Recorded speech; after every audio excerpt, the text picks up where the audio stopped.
Évangile de Jésus-Christ selon saint Matthieu. En ce temps-là, Jésus disait à ses disciples : « Ce que vous faites pour devenir des justes, évitez de l'accomplir devant les hommes pour vous faire remarquer. Sinon, il n'y a pas de récompense pour vous auprès de votre Père qui est aux cieux.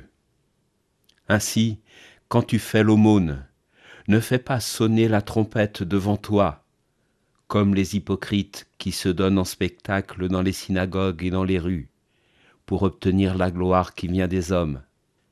Amen, je vous le déclare, ceux-là ont reçu leur récompense. Mais toi, quand tu fais l'aumône, que ta main gauche ignore ce que fait ta main droite, afin que ton aumône reste dans le secret. Ton Père, qui voit dans le secret, te le rendra. Et quand vous priez, ne soyez pas comme les hypocrites. Ils aiment à se tenir debout dans les synagogues et au carrefour, pour bien se montrer aux hommes quand ils prient. Amen, je vous le déclare, ceux-là ont reçu leur récompense. Mais toi, quand tu pries, retire-toi dans ta pièce la plus retirée. Ferme la porte et prie ton Père qui est présent dans le secret. Ton Père qui voit dans le secret te le rendra. Et quand vous jeûnez, ne prenez pas un air abattu comme les hypocrites. Ils prennent une mine défaite pour bien montrer aux hommes qu'ils jeûnent. Amen, je vous le déclare, ceux-là ont reçu leur récompense. Mais toi, quand tu jeûnes, parfume-toi la tête et lave-toi le visage. Ainsi ton jeûne ne sera pas connu des hommes, mais seulement de ton Père qui est présent au plus secret. Ton Père qui voit au plus secret te le rendra. Aujourd'hui, jour du mercredi décembre, nous nous préparons à entrer dans le carême. Nous commençons notre montée vers Jérusalem. Nous nous mettons en chemin vers la Pâque du Seigneur.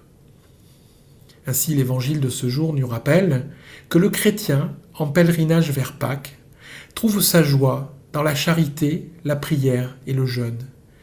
Et l'évangile nous rappelle que si nous y trouvons notre joie, c'est parce que nous cheminons sous le regard de Dieu avant de cheminer sous celui des hommes.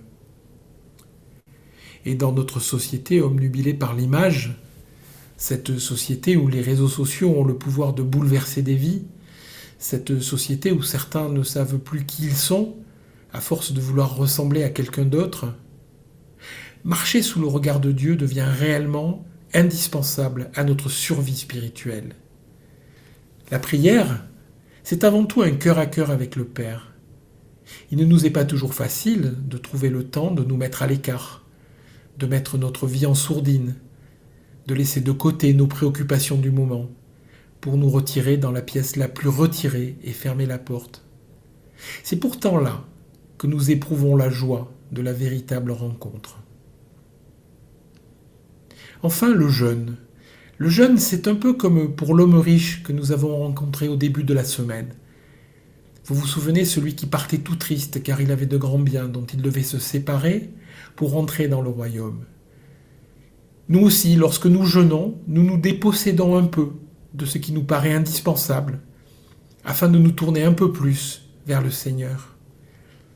Puis n'oublions pas que le jeûne puise sa force dans la prière, mais si nous offrons le prix du repas que nous ne consommons pas, il permet aussi de nourrir la charité. Et ainsi, la boucle est bouclée.